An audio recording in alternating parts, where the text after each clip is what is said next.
aqui, olha.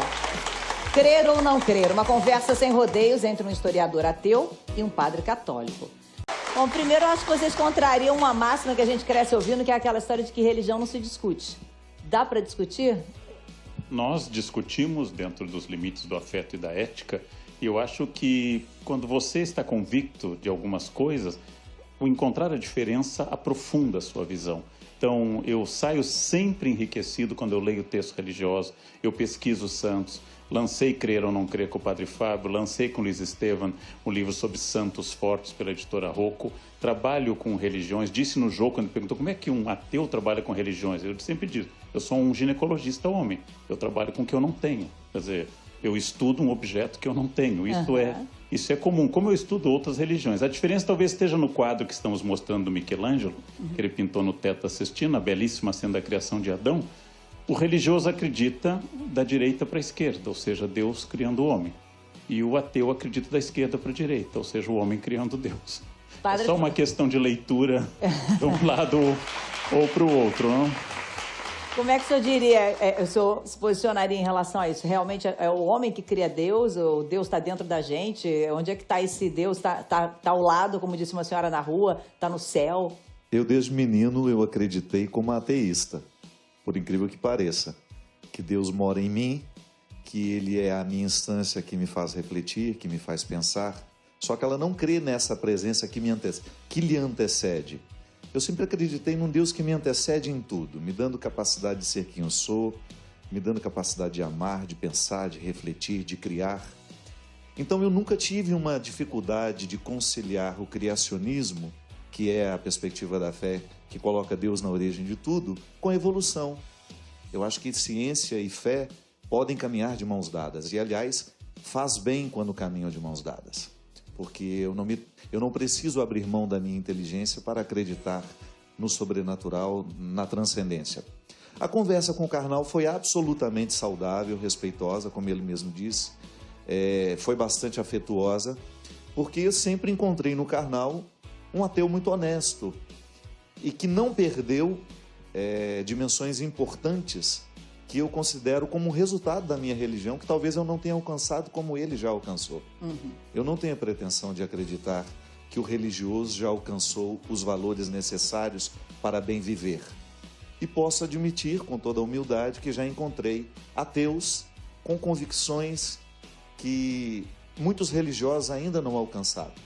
Convicções que se transformam em atitudes, Fátima. Porque a grande questão do nosso livro foi justamente isso, discutir o crer ou não crer a partir de uma antropologia que se desdobra o tempo todo em realidades muito práticas com as quais a gente lida. Então eu continuo acreditando em Deus e percebo muitas convergências com Karnal, que não acredita porque nós temos valores muito semelhantes, nós queremos valores muito semelhantes. As nossas convidadas se posicionam como? Da esquerda para a direita, da direita para a esquerda, acreditando em Deus ou não acreditando? Eu falo que atualmente eu sou monja coenista, da Monja Coen. Da Monja Coen, ela esteve aqui semana passada com a gente. Eu tenho uma mistura de, como vários brasileiros, de várias religiões na família. Então, assim, a família da minha mãe católica, da minha parte de pai budista. Então, eu acho que a gente tem que buscar o que tem de melhor, assim, e construir uma coisa que nos faça bem, né? Então, eu também sigo as leis de ação e reação. Eu e Fernando, inclusive, já gravamos uma música do Padre Zezinho que fala sobre Jesus. E é uma mensagem que são ensinamentos universais. Exatamente, mas aí algumas pessoas falaram, mas você vai na igreja? Eu falei assim, já fui, mas não pratico hoje, mas eu adoro músicas e canções, principalmente as católicas, né, porque eu aprendi a violão, que tem uma mensagem positiva, que fazem o bem. Não necessariamente você precisa ficar com a bandeira o tempo todo, mas levar uma mensagem positiva através da música, né? E é engraçado isso, né? As pessoas me cobrarem. Não, então você tem que ir na igreja. Tem que se posicionar, né?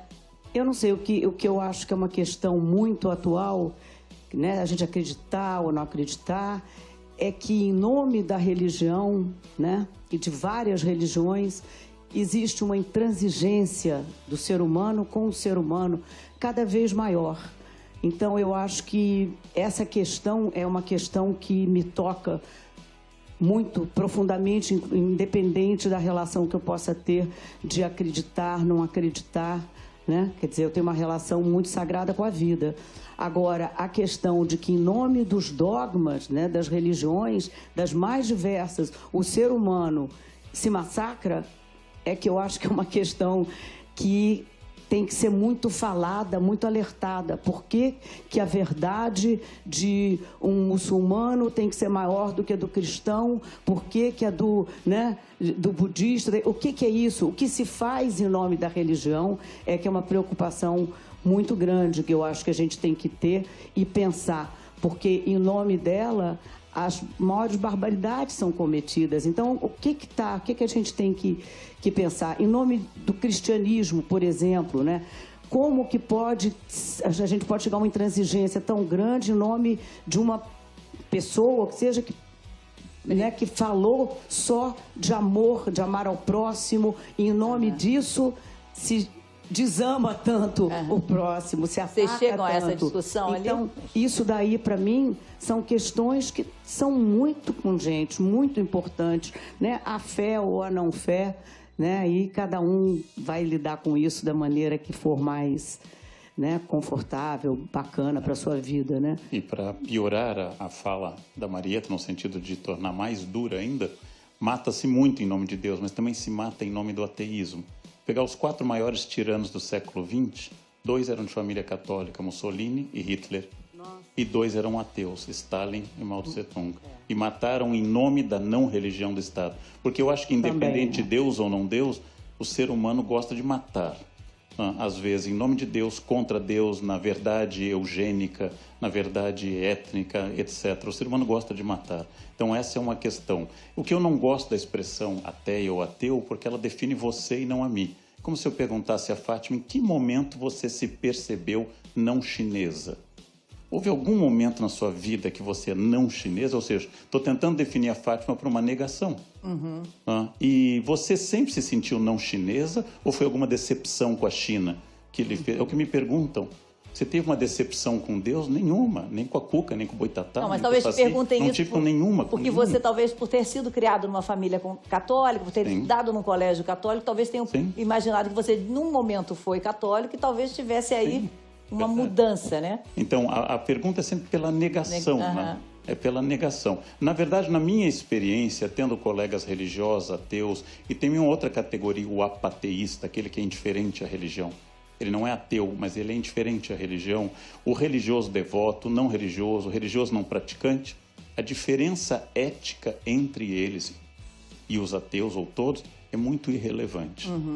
É muito irrelevante a diferença ética a partir da crença das pessoas. Uma vez alguém me perguntou, como é que dá para ser ético sendo ateu? Desconsiderando a história das religiões, a pergunta seria o contrário. Como é que dá para ser religioso e ser ético?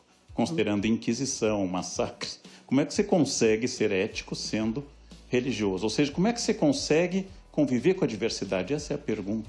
Essa é a grande pergunta. Como é que você consegue conviver com a diferença? Há pouco a Ju falou, eu gostava de rapazes e eles não gostavam de mim. Vamos entrevistar todas as jovens dessa linda plateia e ver se alguma delas, mesmo mais altas, tiveram algum rapaz que não gostou delas na escola.